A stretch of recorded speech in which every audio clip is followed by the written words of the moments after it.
Hi hello Telangana రాష్ట్ర ప్రజలకి తెలుగు ప్రజలందరికీ నమస్తే, గుడ్ మార్నింగ్, శుభోదయం. ఈరోజు మన ప్రజావాణి తెలుగు దినపత్రికలోని మెయిన్ పేర్చన్ వార్తా విశేషాలు ఎట్లా ఒకసారి మనం చూద్దాం. RRRతోనే ఫ్యూచర్, ముందుకు సాగని భూసేకరణ ప్రక్రియ, 50 లక్షల ధర పలుకుతున్న ఎకరం భూమి, 6 లక్షలు పరిహారం ఇస్తామంటున్న సర్కార్. ఇది 50 లక్షలు పలుకుతున్న ఎకరం ధర అంటే 6 లక్షలు ఇస్తున్నారు.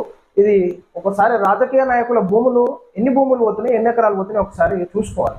ఈనాడు గత ప్రభుత్వ రాజకీయ నాయకులు కానీ ఇప్పుడు ప్రస్తుతం ఉన్నటువంటి అధికార పార్టీ రాజకీయ నాయకుల భూములు ఎన్ని పోతున్నాయి ఒకసారి చూసుకోవాలి. ఎందుకంటే మరి భూములు పోకుండా మాత్రమే ప్లాన్ చేసుకుంటూ దీన్ని తీసుకోతారు అనమాట. RRRని ఒకసారి గమనించాలి. ఎందుకంటే ఈనాడు నిరుపేద రైతుల భూములు పోతుంటాయి, ఉన్నటువంటి నిరుపేద ప్రజల భూములు పోతుంటాయి, కానీ రాజకీయ నాయకుల భూములు మాత్రం పోవంట. ఆ విధంగా ప్లాన్ చేసుకుంటూ వస్తుంటారు అనమాట ఈ ఇంజనీర్లు. మీ భూములు అమ్ముకోరి, 50 లక్షలకు వచ్చే భూమి 6 లక్షలకు అమ్ముకోరు, చూద్దాం అప్పుడు. మొత్తంగా 4,682 ఎకరాలు సేకరణ సన్నాహాలు, 200 ఎకరాలు అటవీ భూములకు ప్రత్యామ్నాయం, 232 ఎకరాల భూములపై కోర్టుల్లో కేసులు, 1107 ఎకరాల కోసం విచారణ చేపట్టిన ఆర్బిట్రేషన్, 4,030 కోట్లతో గ్రీన్ఫీల్డ్ రేడియల్ రోడ్లకు రెడీ, ORR RRRను కలిపేలా రహదారులు, ప్రణాళికలు సిద్ధం చేసిన HMDA, ప్రభుత్వానికి తలనొప్పిగా మారిన భూసేకరణ, RRR పనుల్లో మరింత జాప్యం అన్నట్టుగా మనం చూసుకోవచ్చు. సో RRR జరగాలి, కానీ ఈనాడు నిరుపేద ప్రజలకు సరైనటువంటి ధర ఇచ్చి ప్రభుత్వాల భూములు సేకరణ చేసుకోవాలి. ఎందుకంటే దాని మీదనే ఆధారపడి ఉన్నటువంటి రైతులు, నిరుపేద రైతులు ఉంటారు. పెళ్లిళ్ళు చేసేటటువంటి క్రమంలో ఆడపిల్లలకి ఇచ్చే ఉంటుంది. ఈ ఎకరం భూమి ఉన్న రైతు 6 లక్షలు మీరు ఇస్తా అంటే 6 లక్షలతో పెళ్లి ఎట్లా చేస్తారో ఒకసారి ఆలోచించాలి. 2-3 బిడ్డలు ఉంటారు, వారి పరిస్థితి ఏంది? 50 లక్షలు ఇస్తే వారికి పెళ్లి చేసుకోగలుగుతారు, బాగుంటుంది, ఆదుకున్నట్టు ఉంటుంది. కానీ నాడు 50 లక్షల భూమిని 6 లక్షలు ఇస్తా అంటే ఎంతవరకు కరెక్ట్ ఇది? RRR నిర్మాణం కోసం భూములు ఇచ్చే రైతులకు నష్టపరిహారాన్ని చాలా తక్కువగా నిర్ణయించడంతో భూసేకరణ ముందుకు సాగడం లేదు. ప్రస్తుతం ఆ ఏరియాలో బహిరంగ మార్కెట్ ధర ప్రకారం ఎకరం 50 లక్షలకు పైగా పలుకుతుంది. కానీ 6 లక్షల చొప్పున ప్రభుత్వం పరిహారం చెల్లించేందుకు ముందుకు వచ్చింది. దీంతో భూములు ఇచ్చేందుకు రైతులు ఒప్పుకోవడం లేదు. మొత్తం 4,682 ఎకరాల్లో 3,260 ఎకరాలు అవార్డు పాస్ చేసి సేకరించినప్పటికీ ఇంకా నష్టపరిహారాన్ని చెల్లించలేదు. రాజకీయ నాయకులు భూములు మీ భూములలోకి వెళ్ళి తీసుకుంటే బాగుంటుంది, రాష్ట్ర ప్రభుత్వానికి మీరు ఆదుకున్నట్టు ఉంటుంది కదా. ఇలాంటి నిరుపేద రైతన్న భూములు కూడా ఎందుకు? మీ భూములు ఏమన్నా ఉంటే ఇస్తే బాగుంటుంది. అమెరికా కొత్త నిబంధన, లేకపోతే దేశం విడిచి వెళ్ళిపోవాల్సిందే. 30 రోజులకు మించి అమెరికాలో ఉండేవారు రిజిస్టర్ చేసుకోవాలన్న హోంశాఖ, లేకపోతే తిప్పి పంపిస్తామని వెల్లడి. వెళ్ళకపోతే జైలు శిక్ష తప్పదని హెచ్చరిక. ఛార్జీలకు డబ్బులు లేకపోతే రాయితీ కూడా ఇస్తామని ప్రకటన. డొనాల్డ్ ట్రంప్ ప్రభుత్వం మరో బాంబు పేల్చింది.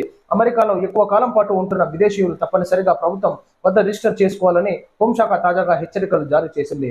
30 రోజులకు మించి అమెరికాలో నివసిస్తున్న ప్రతి ఒక్కరూ ఫెడరల్ గవర్నమెంట్ వద్ద తమ పూర్తి వివరాలు నమోదు చేసుకోవాలని, లేని పక్షంలో కఠిన చర్యలు తప్పవని స్పష్టం చేసింది. ఈ నిబంధనలను ఉల్లంఘించిన వారిపై నేరారోపణలు మోపి జరిమానా విధించడంతో పాటు జైలు శిక్ష కూడా విధించే అవకాశం ఉందని అమెరికా హోంశాఖ ఒక ప్రకటనలో తెలిపింది. ఇక అమెరికాలో ఇష్టం వచ్చినటువంటి నిబంధనలు పెడుతున్నారు. మన విద్యార్థులు భారతదేశానికి చెందినటువంటి చాలా మంది అక్కడ ఉద్యోగం చేసుకుంటున్నారు, డాక్టర్లు ఉన్నారు, చాలా మంది విద్యార్థులు డ్యూటీలు చేసుకుంటున్నారు. చదువు గురించి వెళ్ళిన వారు చాలా ఇబ్బంది పడుతున్నారు. ఇక వాళ్ళ నిర్ణయాలు మాత్రం అట్లున్నాయి. ఇక ఎస్సీ వర్గీకరణ చట్టం అమలుకు అంతా సిద్ధం, జీవో రిలీజ్, మంత్రి ఉత్తమ్ కుమార్ రెడ్డి. అంబేద్కర్ జయంతి సందర్భంగా ఏప్రిల్ 14వ తేదీ నుంచి ఎస్సీ వర్గీకరణ చట్టాన్ని అమలు చేయడానికి సిద్ధంగా ఉన్నామని మంత్రి ఉత్తమ్ కుమార్ రెడ్డి ఆదివారం ప్రకటించారు. ఉత్తమ్ కుమార్ రెడ్డి అధ్యక్షతన ఎస్సీ వర్గీకరణ కేబినెట్ సబ్ కమిటీ తుది సమావేశం జరిగింది. ఖచ్చితంగా జరగాల్సిందే, చేయాల్సిందే. ఈనాడు బీసీలని ఎస్సీలని ఎందుకు ఇది చేస్తున్నారంటే మరలా గెలవనీకి అనమాట కథ అంతా. ఈ డ్రామాలంతా ఇదే కథ. ఇన్ని సంవత్సరాలుగా ఎస్సీలు మోసపోయినారు, ఎస్టీలు మోసపోయినారు, బీసీలను అణచివేసినారు, ఓట్ల రాజకీయం చేయడం జరిగింది. కుల రాజకీయాలు చేసి అందరిని విడగొట్టి వాళ్ళు పాలించడం జరిగింది. కాబట్టి ఈనాడు ప్రజలు చైతన్యవంతం కావాలి.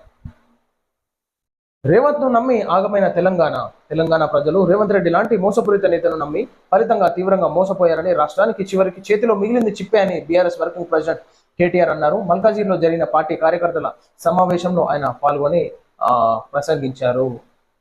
రేవంత్ నమ్మి ఆగమైన తెలంగాణ అన్నట్టు చూడవచ్చు. ఇక తెలంగాణ ఆగమైనా, ప్రజలు ఆగమైనరా, ప్రజల జీవితాలు ఏమైనాయి, ప్రతి ఒక్కటి ప్రజలు చూస్తూనే ఉంటారు. కేటీఆర్ గారు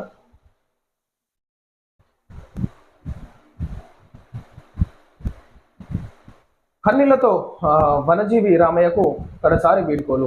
పద్మశ్రీ వనజీవి రామయ్య అంత్యక్రియలు ప్రభుత్వ లాంఛనాలతో ముగిశాయి. ఖమ్మం రూరల్ మండలంలోని రెడ్డిపల్లి గ్రామంలో జరిగిన అంత్యక్రియల్లో మంత్రి పొంగులేటి శ్రీనివాసరెడ్డి, ఖమ్మం జిల్లా collector K Srinivasa Reddy, rural ACP Tirupati Reddy పాల్గొన్నారు. వాస్తవానికి ఈనాడు చెట్లు పెట్టడంలో మనం ఒక ఆదర్శంగా తీసుకోవచ్చు. మనకు ఏదైతే కన్నీళ్లతో వనజీవి రామయ్య కన్నట్టు, సో ఆయన ఎన్నో వేలాది లక్షలాది చెట్లు నాటడం జరిగింది. మన పర్యావరణం గురించి తనకు తెలిసినట్టుగా ఇంకే రైతు గురుకు ఏ ప్రజలకు తెలియకుండొచ్చు.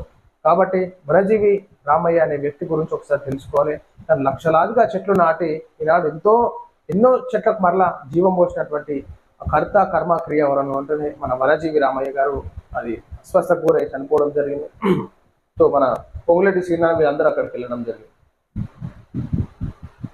ఎగ్గొట్టుడికి అబద్ధాలకు రేవంత్ బ్రాండ్ అంబాసిడర్ హరీష్ రావు. గజ్వేల్ పట్టణంలోని ఓ ప్రైవేట్ ఫంక్షన్ హాల్లో ఆదివారం బీఆర్ఎస్ నాయకులతో మాజీ మంత్రి సిద్దిపేట శాసనసభ్యులు తన్నీరు హరీష్ రావు సమావేశం నిర్వహించారు. ఈ సందర్భంగా హరీష్ రావు మాట్లాడుతూ ఈ నెల 27న జరిగిన వరంగల్ సభ విజయవంతం చేయాలని పిలుపునిచ్చారు.